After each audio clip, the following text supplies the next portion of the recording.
Dans notre étude du commentaire de Sri Aurobindo sur le Gene Upanishad, nous nous attardons depuis un certain temps sur ces 5 opérations de force par lesquelles la force pure, qui est une force de conscience sans forme, prend l'apparence de la forme, de la division, de la substantialité soutenue et résistante. Sri Aurobindo s'appuie sur la formulation Samkhya de ce processus pour expliquer comment les scientifiques physiciens védiques décrivent ce processus. Il y a toujours la question de la relation entre cela et les connaissances scientifiques actuelles. Dans les conversations et les extraits de la vie divine que nous avons lus, il est clair que la science moderne se limite au domaine de la façon dont les combinaisons de particules créent de nouvelles formes, de nouvelles qualités de substance. On ne remet pas en question comment une forme particulière peut apparaître à partir d'une énergie pure et instable. On suppose simplement qu'il y a une particule qui est un ensemble d'énergie, et ensuite on explore le reste. Mais Sri Aurobindo explique que les rishis védiques ont exploré l'autre direction. Ils ont plutôt exploré pourquoi et comment la forme apparaît en premier lieu à partir de cette conscience pure originelle, et ils ont approfondi ce domaine en ayant accepté que la substance matérielle est composée de particules. Ils sont allés à la cause de ces particules et aux couches plus profondes de la réalité. Il existe une description très fascinante de cette exploration dans les écrits anciens où il commente également l'Isha Upanishad dans les articles qu'il a écrits dans le Karma Yoga. Il va en détail sur cela. Selon cette perspective, je suis tenté de tout lire, mais nous devrons nous contenter de quelques messages significatifs pour conclure la discussion sur les 5 éléments.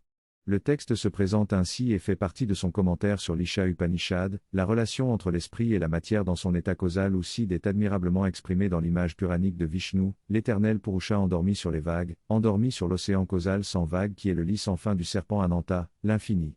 Vous voyez l'image elle-même, qui est si typique pour ceux d'entre nous qui ont grandi en écoutant les histoires des Puranas, lorsque les dieux s'approchent de Vishnu, ils doivent se rendre dans le domaine de la conscience, l'océan de la conscience sur lequel se trouve ce serpent enroulé appelé Ananta, et sur ce lit d'Ananta, Vishnu dort et il y a de grands cycles où il dort, puis quand il doit être réveillé et des choses comme ça, bien sûr, nous l'imaginons de manière très simplifiée et enfantine, mais ici, le sens plus profond est mis en évidence, le nom du serpent et la signification infinie sans fin. Sur le fondement de cette infinité, Vishnu, le Purusha, l'être conscient de la conscience divine, repose nu, car le serpent représente le pouvoir, mais le pouvoir enroulé et latent est son pouvoir de manifestation. Retenu et puis l'océan lui-même est sans vague, la mer de matière causale est immobile, et ce n'est que lorsque Vishnu se réveille que le serpent Ananta s'agite et que les premières ondulations, les ripples, commencent à se créer à la surface des eaux, que l'évolution réelle de la matière a commencé. Cela signifie que le Purusha cosmique réveille son pouvoir qui était jusqu'à présent latent et commence à bouger, et dans cette substance causale, il y a des ondulations, la première ondulation ou vibration, l'éther, ou Charonoto, une condition nouvelle et extrêmement fine et omniprésente de la matière, se crée. Une motion plus complexe évolue à partir de l'éther, une condition plus dense appelée le vent, et ainsi, par une motion chaque fois plus complexe avec une intensité croissante de la condition dans laquelle elle aboutit, 3 autres états de matière se développent successivement, le feu, Agni, l'eau, Apa, et la terre, Prithvi. Ce sont les 5 éléments subtils ou matras de la philosophie Samkhya, par la combinaison desquels des formes subtiles de matière se construisent. Il explique ensuite comment, dans la traduction courante des 10 matras subtils, le mot élément est utilisé. Mais cela donne un sens très différent dans la langue anglaise. Éléments signifie les éléments chimiques qui sont eux-mêmes constitués d'autres substances. Mais lorsque la philosophie hindoue parle des 5 éléments, elle ne traite pas du tout de substances, mais d'états élémentaires ou de conditions de la matière qui ne sont pas perceptibles ni analysables par une enquête chimique, mais sous-tendent les substances et les formes en tant que principes fondamentaux de la formation matérielle. Ainsi, les anciens penseurs ont accepté la théorie atomique, mais ils sont allés plus loin et leur enquête a examiné comment toutes ces conditions atomiques émergent. Ils ont cherché à résoudre, non pas les substances en leurs atomes d'origine, mais la matière dans son état d'origine, afin de découvrir son ultime réalité. Dans cette lecture, l'auteur décrit les différentes conditions matérielles et spirituelles qui composent la vie de l'homme. Ils ont observé que le mouvement perpétuel impliquant un changement perpétuel était la caractéristique fondamentale de la matière. Chaque nouveau mouvement était accompagné d'une nouvelle condition qui se trouvait dans une relation de cause à effet par rapport à la condition immédiatement précédente. Ils ont découvert que derrière la condition solide de la matière se trouvait une condition moins dense, à la base de toutes les formes fluides. Derrière cette condition fluide se trouvait une condition ignée ou lumineuse, puis une condition encore plus fine à la base des formes aériennes ou gazeuses. Enfin, ils ont découvert l'éther, la substance primordiale à partir de laquelle tout l'univers visible évolue. Au-delà de l'éther, il ne pouvait pas aller sans que la matière perde toutes ses caractéristiques associées au monde physique et se transforme en une substance différente, plus vague, subtile, élastique et volatile. Ils ont appelé cette nouvelle substance matière subtile.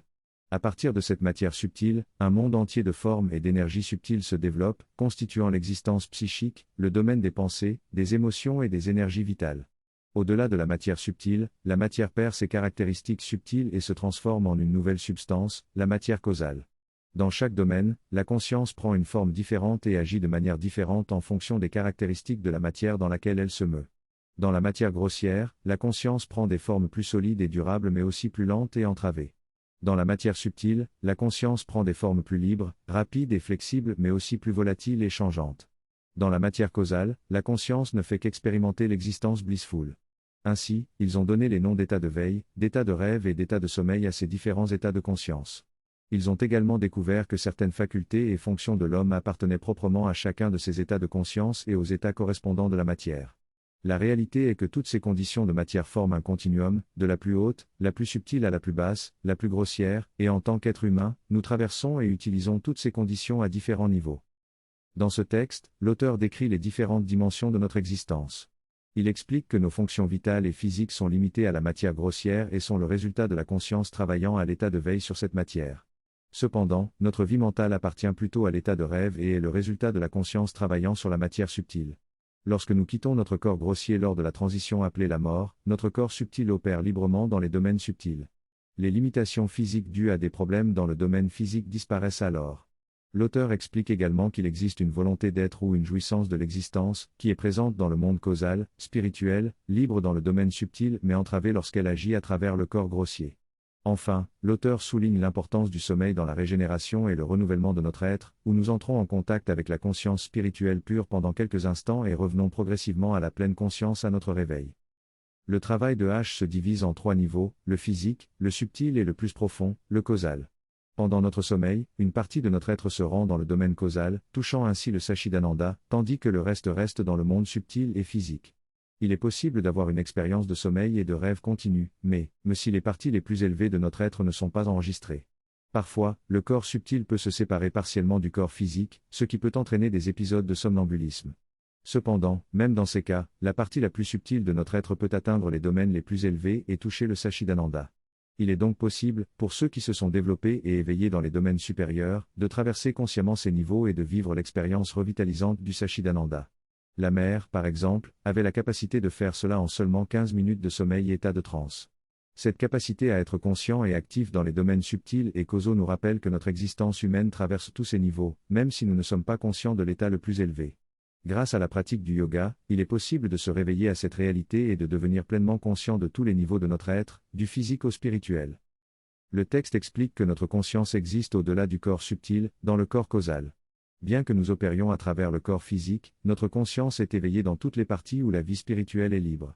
Si nous entraînons notre conscience physique à être plus éveillée et consciente, et si nous infusons une substance supérieure dans notre corps physique, alors la vie spirituelle peut commencer à s'infuser dans le corps physique et à y éveiller la vie spirituelle librement. Il décrit également comment la création est le résultat des relations mutuelles entre l'esprit et la matière, et comment l'ensemble de la création est une seule entité exprimant à la fois l'esprit et la matière.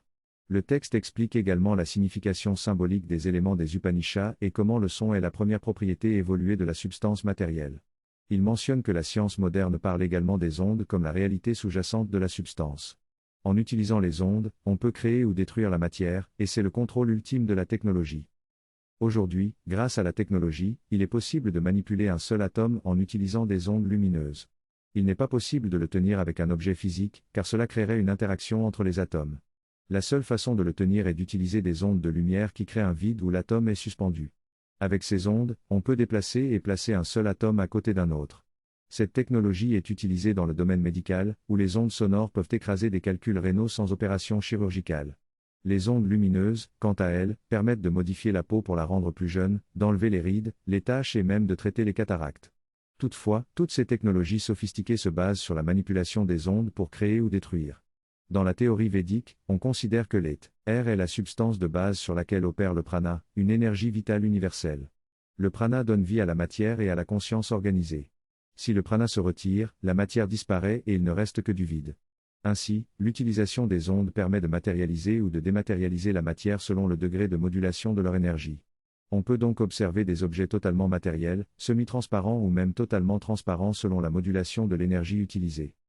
Dans cette réflexion, il est mentionné que la matière évolue à travers différents états, de l'éther pur à des états plus denses. Le processus peut être accompli par la seule volonté de l'esprit et de l'énergie vitale, ou par des moyens technologiques. Au stade igné, la matière acquiert des propriétés de son, de contact et de forme. Ensuite, vient l'état liquide, moins volatile mais propice au développement de la vie, symbolisé par l'eau. Enfin, on trouve l'état solide, où la matière montre une certaine rigidité mais contient toujours l'eau essentielle à la vie. Ainsi, ces différents états de la matière permettent l'existence et le développement de la vie. Dans cette section, l'auteur explique les 5 états élémentaires de la matière, l'éther, l'air, le feu, l'eau et la terre. Il souligne que tous ces éléments sont présents simultanément, mais qu'ils sont exprimés de manière variable dans chaque état. Dans l'état solide, la fixité prédomine, ce qui est essentiel pour le développement de la vie. Le dernier attribut de la matière qui évolue dans cet état est l'odeur, d'où son nom conventionnel terre. L'auteur précise également que les formes de vie peuvent exister sans la solidité de la terre, mais elles seraient alors faites de substances fluides comme l'eau ou le plasma. Cependant, elles ne pourraient pas interagir librement avec le monde matériel. Il est en outre expliqué que les 5 états élémentaires sont purs et distincts dans le monde de la matière subtile, mais qu'ils se mélangent dans le monde grossier. Dans ce dernier, les lois physiques traditionnelles ne s'appliquent plus à un certain stade et c'est là que la science yogique entre en jeu pour étudier l'existence psychique dans un monde plus subtil et libre. L'auteur mentionne également les 5 flux d'énergie pranique associés à chaque état de substance, qui continuent à exister dans le monde subtil et dans le corps subtil de l'homme. Il souligne l'importance de comprendre cette continuité entre les différents niveaux de la matière afin d'utiliser les techniques yogiques pour libérer la conscience dans le corps subtil et ainsi développer le plein potentiel de l'être humain. La technologie yogique, notamment le pranayama, est alors présentée comme un moyen de relier la force vitale du corps subtil à celle du corps grossier et de libérer la conscience de ses limitations pour accéder à la réalité subtile. Enfin, l'auteur souligne que cette connaissance des 5 éléments a des implications. Est-ce pratique non seulement pour la manipulation de la matière, mais aussi pour la technologie de la conscience et la libération potentielle de l'être humain dans sa vie spirituelle. Dans ce texte, l'auteur souligne comment les 5 éléments agissent sur tous les niveaux de la réalité en tant que moyen par lequel l'énergie consciente informe et organise les formes distinctes. Ces 5 opérations permettent à la conscience pure de percevoir les formes à travers les 5 sens. Cependant, à mesure que nous progressons vers des niveaux de conscience plus essentiels, les 5 sens tendent à fusionner en une perception essentielle qui est quintuple. Dans le corps physique, les 5 sens sont distincts, mais dans le niveau le plus élevé de l'esprit pur, ils se fondent les uns dans les autres pour former quelque chose qui est un sens essentiel pur. L'auteur souligne également que même dans le corps grossier, chaque sens contient implicitement les 4 autres. Le texte invite à méditer sur cette vision globale et ses implications.